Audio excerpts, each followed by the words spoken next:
to the 20th IISS Shangri-La Dialogue, or SLD. It is a delight for all of us at the International Institute for Strategic Studies to be convening this Asia Security Summit for the 20th time. I remember well, at the turn of this century, examining the range of latent and prospective geopolitical tensions in the Asia-Pacific region, being struck by the fact that in this region, presidents met, prime ministers met, finance ministers met, foreign ministers met, but there was no established forum for defense ministers to convene multilaterally. Having noticed this gap in the defense diplomatic marketplace, the IISS chose not to write a worthy academic article deploring the absence of a regional security institution and recommending that somehow it emerge and take form. Instead, we decided to seek support to create it ourselves. The IISS had held one of its annual conferences for members in Singapore in the late 1990s. Strategic thinking was a globally recognized special quality of this remarkable city-state. It made sense to consult here. Following conversations I had with President S.R. Nathan and Defense Minister Tony Tan, I was warmly encouraged to proceed. And when I discussed my idea of a defense ministers meeting in Singapore with Mr. Lee Kuan Yew, the guidance I received from the then senior minister was characteristically crisp and challenging. Well, give it a go. And so it was that at the end of May 2002, in the middle of a major crisis between India and Pakistan that some feared could even turn into a nuclear conflict, the IISS convened 14 defense ministers and 160 delegates for the first Asia Security Summit in Singapore. Some asked me why we called it the Shangri-La Dialogue. The answer is this. When I was discussing organizing this unprecedented and sensitive defense event in Asia with a friend, we both agreed that Asia Security Summit sounded perhaps a bit harsh, a bit too sharp, even a bit too edgy. We needed something softer. As we were mulling over this diabolical marketing dilemma, he asked me, well, where are you holding it? I said the Shangri-La Hotel. There it is, he replied. Call it the Shangri-La Summit. That will sound better. I replied, that's an excellent improvement. Though we don't want just to arrive at a summit, we want to facilitate useful conversations, help meetings to take place, create some back and forth between ministers and other delegates. I then made my counter-suggestion. How about Shangri-La Dialogue then? We smiled to each other in immediate, mutual, self-satisfied accord. And thus was born the best sponsorship agreement that a think tank has ever freely and unilaterally offered to a major international hotel chain. Over the years, the SLD has provided the platform for several bilateral and multilateral arrangements to be devised or signed at the dialogue, and has inspired modernized and even new forms of defense cooperation and confidence building. In 2005, 4 countries, Indonesia, Malaysia, Singapore, and Thailand, agreed combined maritime air patrols to complement sea patrols in the Malacca Straits, which continue today. After Cyclone Nargis hit Myanmar in May 2008, ministers and military chiefs meeting at the SLD made important advances in determining the conditions by which humanitarian aid could be delivered to the people of Myanmar in a manner that was acceptable to the then government. Prior to the SLD's creation, the Five Power Defense Arrangement, or FPDA, had fallen into partial disrepair, but with the defense ministers of the UK, Australia, New Zealand, Singapore, and Malaysia all regularly attending the SLD, it became easy to refresh and revive the FPDA for contemporary purposes. ASEAN defense ministers attended the SLD from the start in 2002, and it was pleasing that in 2006, the first formal ASEAN defense ministers meeting took place in Kuala Lumpur. 4 years later, in 2010, the inaugural ADMM Plus, including ASEAN's 8 dialogue partners, also convened. The comfort levels earlier achieved at the SLD surely provided the incentives for the creation of these new formal institutions. The Shangri-La Dialogue will always take advantage of its informal character to allow some experimentation in the diversity of participants and the structure of the event to keep it fresh and at the forefront of strategic debate. The IISS has no agenda of its own in convening this dialogue other than to create the best possible environment for engagements, both public and discreet, and to inject useful freshness into the strategic debate. This is not an international relations conference. It's a defense ministers' gathering, where questions of strategy are properly front and center. Balance of power, arms control, alliance relationships, emerging technologies and doctrines of warfare, confidence-building measures, international law, national interest, and international stability are the inevitable key reference points. An important goal everyone here shares is to imagine and then create the conditions for strategic stability. Looking back, many rightly in this region are critical of the acrimony and rivalries that characterized the Cold War. Millions of people in many regions suffered because of that long Cold War. There was plenty of Cold War thinking to which we must never return. But not all Cold War thinking was bad. During the Cold War, the principles of mutual nuclear deterrence were developed that helped to prevent the actual use of those weapons. The complex units of account for nuclear arms control were formulated that helped to maintain an agreed balance of power. And arrangements for transparency and confidence building were institutionalized to facilitate diplomacy and to avoid unhappy military surprises between opponents.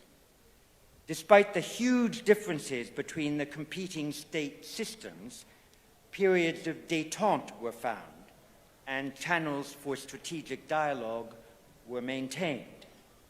Any stable security environment needs to find a place for these instruments of strategic peacekeeping, even if importantly adapted to different circumstances and regions.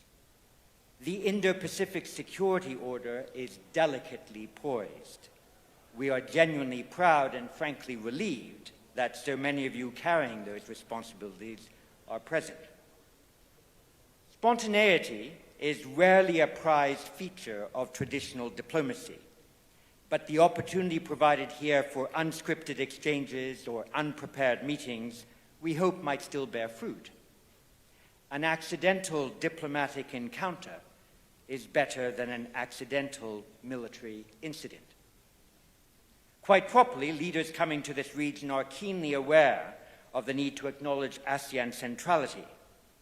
In the field of defense diplomacy, at least for one hard-working weekend in the year, I hope that we are permitted to pay decent tribute to Shangri-La Dialogue centrality.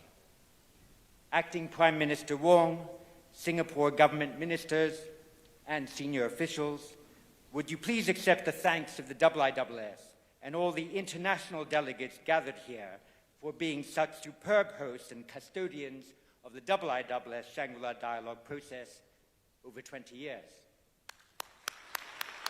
Would you please accept the thanks of the IISS and all the international delegates gathered here for being such superb hosts and custodians of the IISS Shangri-La Dialogue process over 20 years.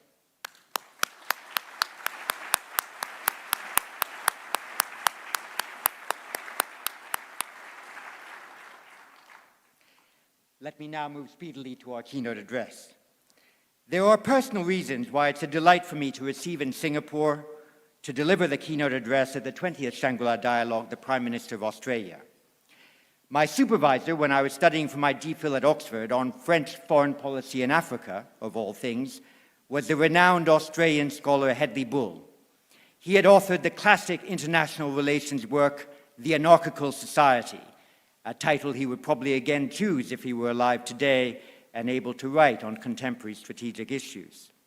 My first job was given to me by the then Australian director of the IISS, Professor Robert O'Neill, who sadly died in April of this year, but did so much when at the IISS to move the Institute's ship beyond its North Atlantic bearings and drop anchor from time to time in other parts of the world, notably in Asia. Those fine Australians, along with many others of their generation, like Professor Coral Bell, did much to teach a younger generation of analysts during the 1980s how to think strategically. The IISS is committed through its Southeast Asian Young Leaders Program to recruit the best regional researchers of the successor generation. I still pass on to young analysts at the IISS the most important thing Hedley Bull taught me, which he summarized in a tidy epigram. Thinking is also research. I conclude from the two inspirational persons I have cited, one Singaporean, one Australian, that finding the right balance between thinking and giving it a go is the task of all strategists, whether civilian or military, political or commercial. Prime Minister Albanese, everyone here recognizes that Australia, under your leadership, has accelerated its defense and security engagements with many Southeast Asian and Pacific Island nations, as well as larger powers such as India and Japan. Your administration has moved expeditiously to complete and publish a defense and security review, and you have been present at all recent major international gatherings at which the international order has been discussed. All of us look forward to your setting the agenda for our deliberations.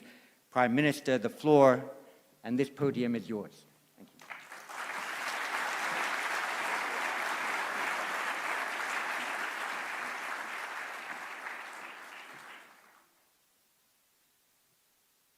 Well, thank you very much, and I am delighted to be back in Singapore and here for my first visit as Australia's Prime Minister.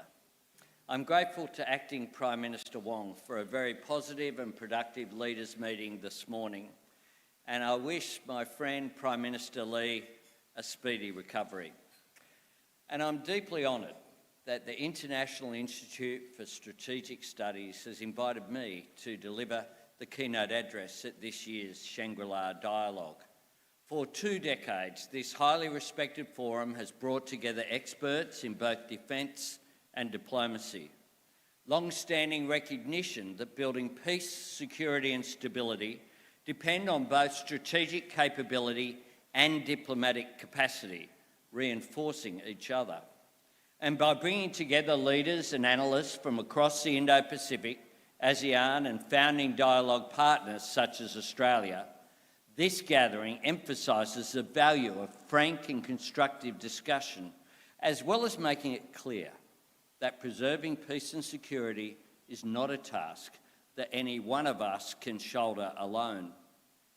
Because just as the prosperity of our region has always been driven by shared opportunity, the stability of our region can only be secured through collective responsibility. That emphasis on both agreement and action, cooperation and capacity has always been at the core of this forum, and indeed is at the heart of ASEAN itself.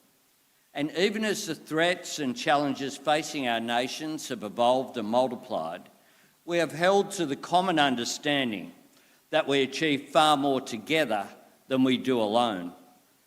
In the context of the current strategic environment, this has never been more important. We sometimes hear our region described as a potential theatre for conflict, as if this is merely a backdrop, a location, an arena for the ambitions of others. Such a view is entirely, and might I say dangerously, wrong.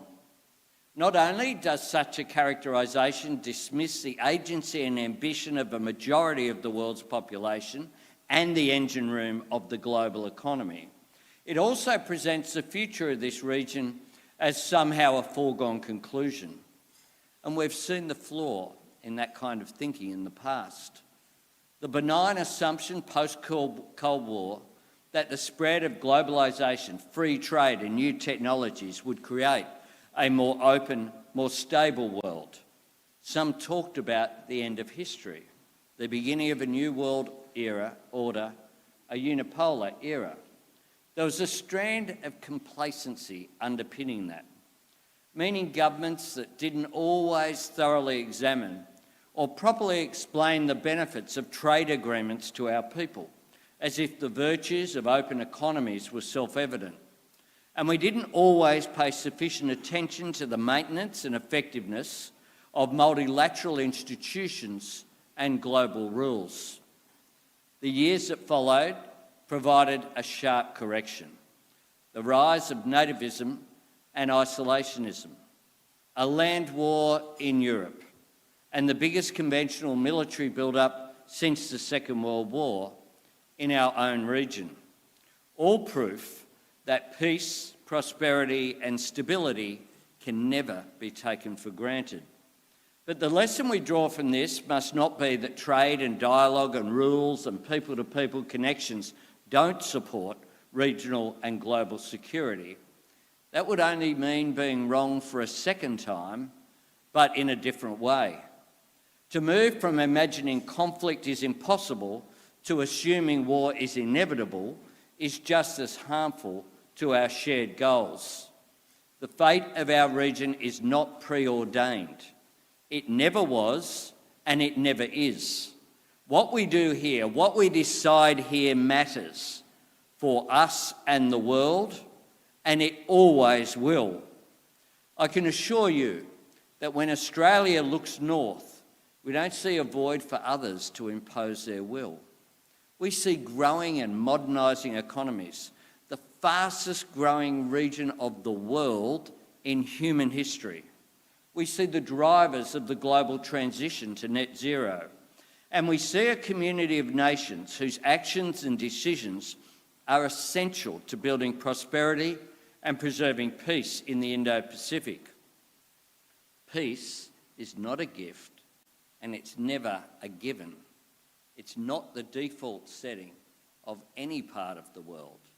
It has to be built, pursued, defended, and upheld. And when nations such as ours choose to promote peace, we are not opting out from the big questions of security and stability. We are not choosing the smooth ride or the passive course. We are committing to a whole-of-nation effort. And that's my government's focus in Australia, investing in our capability and investing in our relationships, strengthening our deterrence and our diplomacy, and bringing both to our presence in this region, directing both to the ongoing task of maintaining an environment that enables economic competition and guards against strategic conflict. A region and a world where two countries can disagree, even very firmly, without that disagreement ending in disaster. Central to this is the word of the moment, guardrails. Now, I'm a former Minister for Infrastructure, so I confess that when I hear guardrails, my mind goes straight to the safety barriers on the side of major roads. But that's actually not a bad way of thinking about what is being proposed, because this isn't about a policy of containment. It's not a question of placing obstacles in the way of any nation's progress or their potential. This is a matter of simple, practical structures to prevent a worst-case scenario. And the essential precondition for this is, of course, dialogue. Australia strongly supports the renewed efforts from President Biden's administration to establish reliable and open channels of communication between the governments of the United States of America and the People's Republic of China. I want to recognise the very important speech that Prime Minister Li gave in China recently on this subject, where he said this: "Big powers have a heavy responsibility to maintain stable and workable relations with one another, because the alternative, the silence of the diplomatic deep freeze, only breeds suspicion, only makes it easier for nations to attribute motive to misunderstanding, to assume the worst of one another. If you don't have the pressure valve of dialogue, if you don't have the capacity at a decision-making level to pick up the phone, to seek some clarity or provide some context, then there is always a much greater risk of assumptions spilling over into irretrievable action and reaction. The consequences of such a breakdown, whether in the Taiwan Strait or elsewhere, would not be confined to the big powers or the site of their conflict. They would be devastating for the world. And that's why, as leaders in this region, and indeed as citizens of it, we should be doing everything we can to support the building of that first and most fundamental guardrail.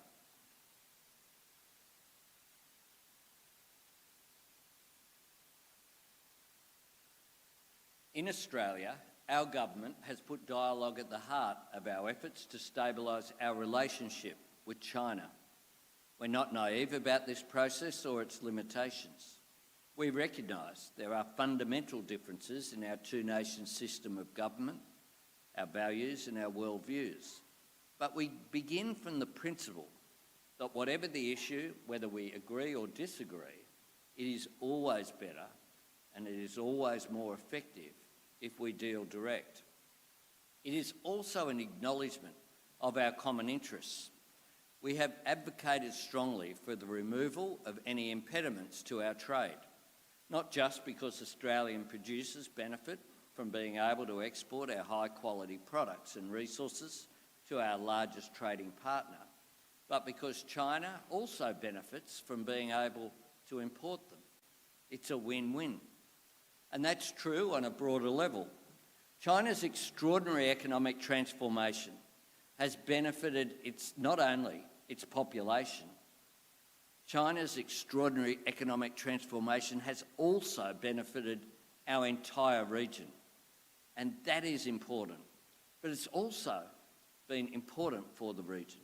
It's been made possible by a regional architecture that facilitates fair trade, encourages the sharing of knowledge, spurs innovation and builds people-to-people connections through education and tourism and business and orderly migration. American leadership has been an indispensable part of this, but we have all played our part, creating a prevailing climate of peace and stability secured by sovereignty. This is where guardrails are absolutely necessary, while of course not being entirely sufficient. Because while we welcome any safeguard against a crash, there must also be a set of rules that serve all of us who use the road. This has to go beyond a catalogue of principles or a set of ideals. It must be adaptable for unforeseen challenges like a pandemic. And it must be workable and meaningful, not just to those of you here practice in the artful formulations of statecraft, but to the citizens that we serve. Because the success and survival of the rules-based order depends on it both being fair and being seen as fair, on working and being seen to work, upholding sovereignty, not just for the biggest powers or the loudest voices, but for every nation. Sovereignty that confers on every nation the right to determine its own destiny, to enjoy freedom of action and policy independence, the right to make our own choices, to speak for ourselves and our interests, free of external pressure or duress, to pursue opportunities for our people without fear of coercion or retribution, to have confidence in the integrity of our borders, including our maritime zones, and control of our own resources. If this breaks down, if one nation imagines itself too big for the rules or too powerful to be held to the standards that the rest of us respect, then our region's strategic stability is undermined and our individual national sovereignty is eroded. That's why, for example, the United Nations Convention on the Law of the Sea matters to all of us in this region. Its role is not simply to adjudicate on an incident-by-incident basis. It's to guarantee the security of our communications and our maritime trade and travel, essential for our shared prosperity. The same is true for the rules which govern global trade, where we need to make sure that the deals we arrive at deliver greater opportunity for our people and industries and economies. because delivering stronger economic stability and facilitating closer exchange between our businesses and educational institutions and citizens is critical to building security in the region.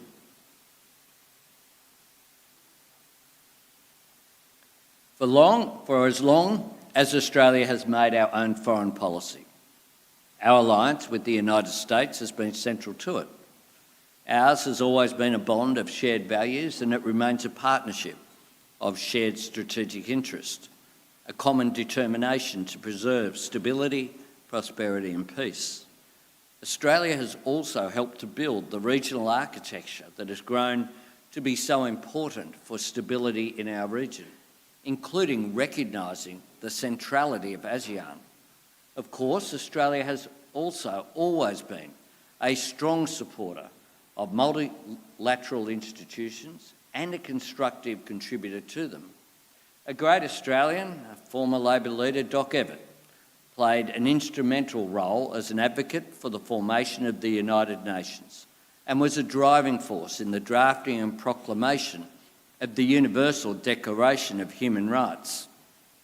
For Evatt and Australia, this was a matter of principle and practicality, because he didn't want the future entrusted to a great power piece alone. He wanted middle powers and smaller nations to have a seat at the table and to be able to make a contribution to their collective security. The wisdom of that approach endures. Of course, as I said before, bilateral dialogue is vital, but when relations are strained, bilateral talks can sometimes be reduced to a list of topics to avoid or be seen and judged through the prism of a single issue to be solved. Whereas multilateral forums, the regional and the global, provide a new perspective, placing points of tension in the broader context where they belong. They safeguard our capacity to argue constructively and disagree respectfully. Might I add, events such as this are part of that process as well. Better still, they remind us what we can achieve when we do agree, the challenges we can overcome if we work together, from climate change to the threat of nuclear weapons. Nuclear disarmament and non-proliferation is a cause I've been passionate about since I was a university student. It's one of the issues that drew me to a life in politics. And I wanted to take this opportunity to acknowledge this region's long-standing commitment to nuclear disarmament. From the creation of the Nuclear Non-Proliferation Treaty in the 1970s, through to the Comprehensive Nuclear Test Ban Treaty and the Bangkok Treaty in the 1990s, the citizens of this region have shown an unflinching commitment to preventing the spread of these destructive, inhumane and indiscriminate weapons, recognising from the outset that this vital process could not be safely left to the Cold War mindset, with nations operating as counterbalancing pairs. It depended on multilateral rulemaking. Of course, we know this is not a danger that belongs only to history. North Korea's extraordinarily reckless launch of ballistic missiles and Russia's reprehensible threats to use nuclear force underscore the ongoing necessity of cooperative action and global rules to drive disarmament. Multilateral forums also remind us of the opportunities we can grasp if we cooperate in everything from sustainable development to the global shift to clean energy. This understanding is at the heart of Australia's comprehensive strategic partnership with ASEAN, where we are seeking to provide practical support for the outlook on the Indo-Pacific. Because while our existing trade agreements play an important role, we recognise we need to do more here in the region. And that's why my government appointed Australia's first Special Envoy for Southeast Asia, Nicholas Moore, who is driving Australia's Southeast Asia economic strategy to 2040. The strategy will identify new opportunities to strengthen our shared economic future. It will build on Australia's existing contribution to the key needs of Southeast Asian countries, particularly energy security, food security, and infrastructure investment. It's that same spirit of practical partnership that drives our engagement with the Pacific Island Forum, working with our partners, our equals, our neighbours and our family on the basis of respect. And whether it is in Australia's engagement in the Pacific, our support for ASEAN and the East Asia Summit, our founding pride in APEC, our faith in the leadership of the G20, none of this is altered or supplanted by our participation in the revitalised Quad or indeed our new AUKUS agreement. Before I stood alongside President Biden and Prime Minister Sunak to announce Australia's pathway to acquiring conventionally armed nuclear-powered submarines, I ensured that my government spoke with every ASEAN and Pacific partner and many other nations. More than 60 calls, being open and transparent with the region about our intentions, being clear with the region and the world that Australia remains strongly committed to our obligations under the NPT and the Treaty of Rarotonga, and as well to cooperating with the International Atomic Energy Agency to set the highest standards for any country acquiring this capability. More broadly, I think my friend President Widodo made a really valuable point in the course of talking about the goal of making the region a stable and peaceful one when he said that the Quad and AUKUS should work as partners and not competitors. Partners, not competitors. That's very much Australia's view, and it is precisely our approach. The submarines we are acquiring, the single biggest leap in Australia's defence capability in our history, reflect our determination to live up to those expectations, to be a stronger partner and a more effective contributor to stability in our region.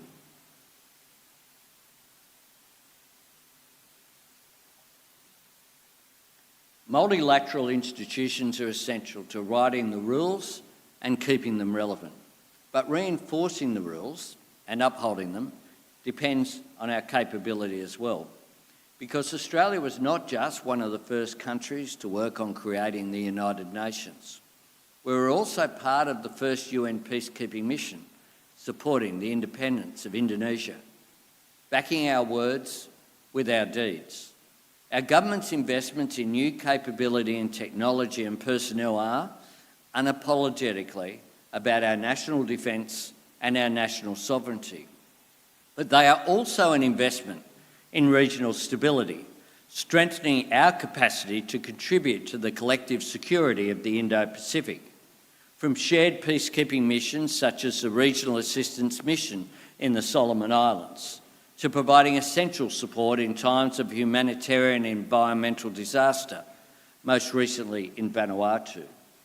Australia is determined to deepen this cooperation with more shared exercises building on the recent success of Talisman Sabre and our flagship regional engagement activity, Indo-Pacific Endeavour.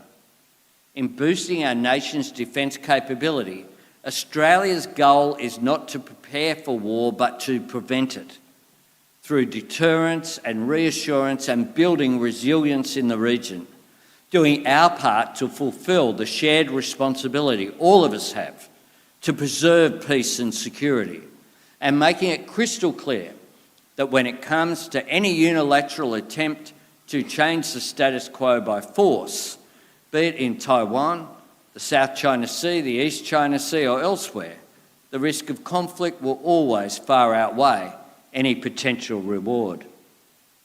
Can I conclude by saying that before Shangri-La was an important dialogue, or indeed the name of a hotel, it was an old story. The tale of a remote mountain paradise where time passed more slowly, safely cut off from the cares of the world. Yet for us, as leaders and thinkers and decision makers, Shangri-La is about dealing with uncertain, uneven, fast-moving complexity. Even in the life of this forum, we can see how quickly the ground can shift. When this dialogue first convened, it was in the shadow of the September 11 attacks and on the threshold of new wars in Afghanistan and Iraq, when Kevin Rudd became the first Australian Prime Minister to address this forum in 2009. He said the question at the forefront of every nation's mind was the global financial crisis. He also cautioned against strategic drift and emphasised the need for robust structures in a dynamic environment. We could see the wisdom of that by the time Prime Minister Malcolm Turnbull spoke here in 2017, warning of fighters in Syria and Iraq seeking to return to this region and the need for revitalised cooperation against the emerging threat of cybercrime. We can never know for sure the timing or indeed the nature of the next shock that our region will face. The test for all of us is not predicting when that challenge will arise, it's how we respond when it does. Recognising our collective agency and our shared responsibility, understanding that there is no security to be found in isolation, no growth or prosperity to be gained from closing ourselves off from the world, no stability without respect for sovereignty, no lasting peace without engaging with each other and working together. That's why Australia is invested and engaged and committed to Asia and the Indo-Pacific. Australia is engaged, not as a spectator or a commentator, not calling for others to act while we stand and watch, not urging nations down a path we are not prepared to walk ourselves. Australia is engaged as a champion for peace and prosperity in the region and the world, and as a constructive and committed contributor to the solutions, the challenges that all of us will face in the years ahead. Investing in our capability and investing in our relationships, working to shape the future, not waiting for the future to shape us. Thank you very much.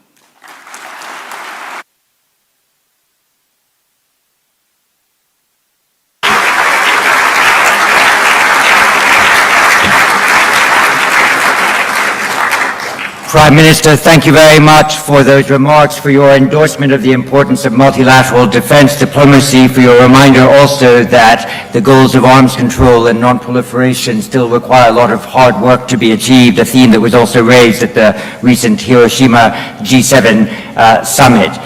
We can take one or two questions before going to dinner. Tomorrow morning you'll be dazzled by the technology of the question and answer period. Tonight it'll be a rather old-fashioned raise your hand. If I can recognize you, a microphone will gravitate towards you. I see you and Graham there. If you stand, the microphone might move at even greater speed. There you go. Question is yours. Go ahead. Prime Minister, you referenced Singapore Prime Minister Lee's recent speech in China.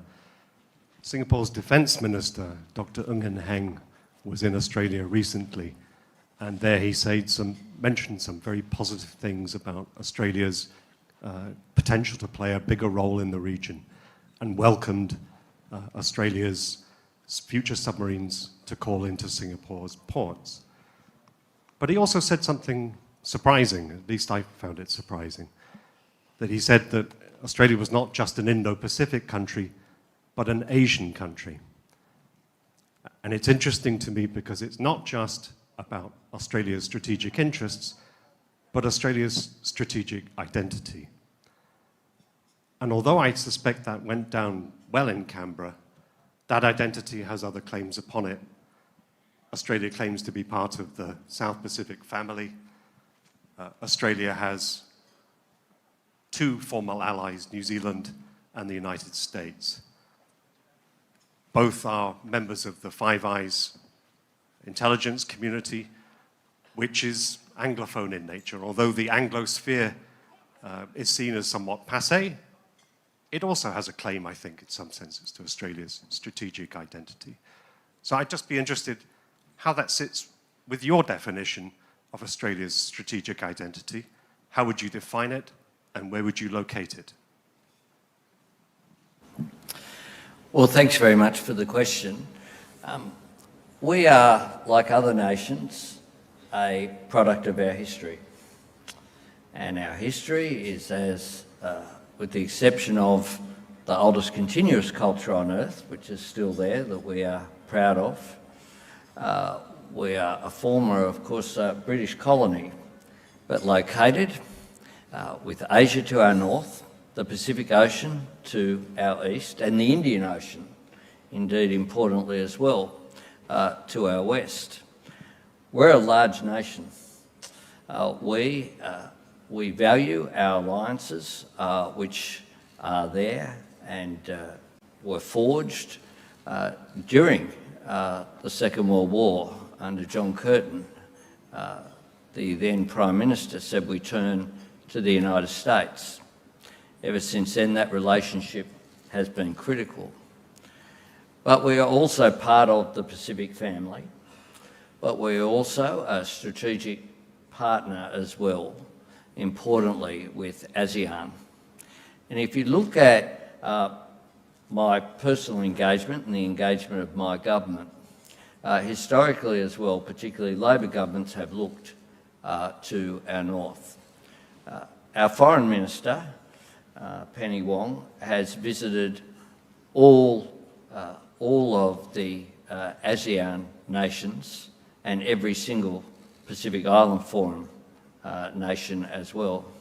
I myself have visited Singapore, Cambodia, Indonesia twice, Papua New Guinea and Japan 3 times in the region. Our focus, we are part of this region. Increasingly as well, if you go to Australia, what you'll see is those close connections which are there. So my friend, the Singaporean Defence Minister, of course, when he was in Australia recently, he would have been visiting as well, I'm sure, the support that we give to his men and women in the Singaporean Defence Force who are trained and present there in Queensland and in other parts of Australia. Those direct linkages are really important. The relationship that we have in our region is important as well. And I think it is a matter of Australia as a middle power. What my government seeks to do is to maintain our relationships with our formal allies, but increasingly to be engaged with ASEAN countries, whilst also we've played, I think, an important role in ensuring that the Pacific Island Forum, that did have some issues that needed to be dealt with when we came to government just 1 year ago, has been brought back together and is once again a cohesive body going forward with all members participating. And that's important. We seek to bring together people and nations in every possible forum that we can. And I think that is a role that a nation such as Australia can play, being a force for dialogue, being a force for more unity, less division, trying to engage in a constructive way, looking for common purpose, not looking for disagreement. Disagreeing where we must with our values, which we maintain, but trying to look to bring together nations in a more coherent way. That's the driving force of my government. It's one of the reasons why we've participated in so many of the global forums, and I think that we have also encouraged, we have an improved relationship with China. We want to cooperate where we can with China as well, and we see that as a positive thing. The dialogue had broken down. There is now dialogue. It is always good for people to develop understanding and engagement. Prime Minister, that question was so comprehensive and your answer so complete that I think the audience is very satisfied and ready to offer you the supper for which you have sung. So thank you very much indeed.